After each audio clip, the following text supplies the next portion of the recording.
Yuval kind of rips apart free will, let's say in his Homo Deus book. And then when the Ukraine war starts, he starts publishing pieces that are based on our ability to choose and the importance of our ability to choose a new story and to choose a new direction.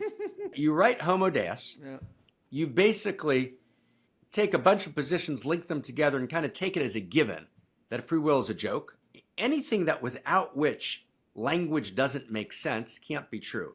In other words, the essential implicit premise of our communication is that we're choosing to communicate in some way. Obviously, there's dramatic limitations to choice.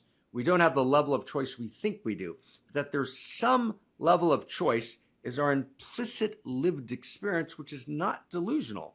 Okay, then there's a Ukraine war, and now we tell everyone, wow, the gorgeousness of a human being is our power to choose, but you just said that there is no free will, and what Yuval thinks is that it doesn't matter, because we can just tell human beings stories, and we'll tell them the best story that works the best job, but actually that doesn't work anymore. You can't deceive people. You can't manipulate people. So we got to actually, tell a story that's accurate, that's true, and at the center of the plotline of that story is, what's the answer to the question of who am I?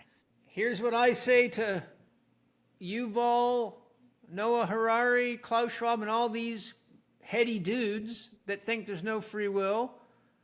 Paul Chek's prescription as a therapist to you guys is stop reading books and sit in front of a mirror and look deeply and honestly and lovingly into the mandala of your own eyes until you realize yourself.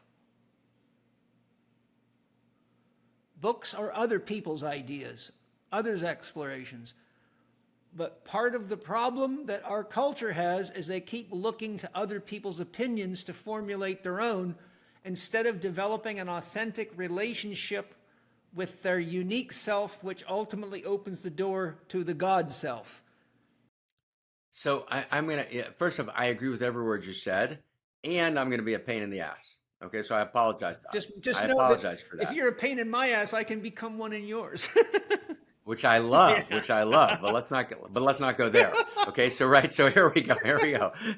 There is a place where I look deeply into myself and I feel like, wow, I never ever chose anything.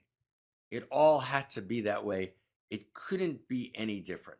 That is one truth of realization that actually lives in the great traditions. Then there's a second truth of realization where I look deeply in that same mirror and I have the experience of the living eros of my own choice. Then, after having both of those experiences, they then enter into reductive readings of reality, which they're both committed to for a whole bunch of internal dogmatic reasons that say that the human being is purely material.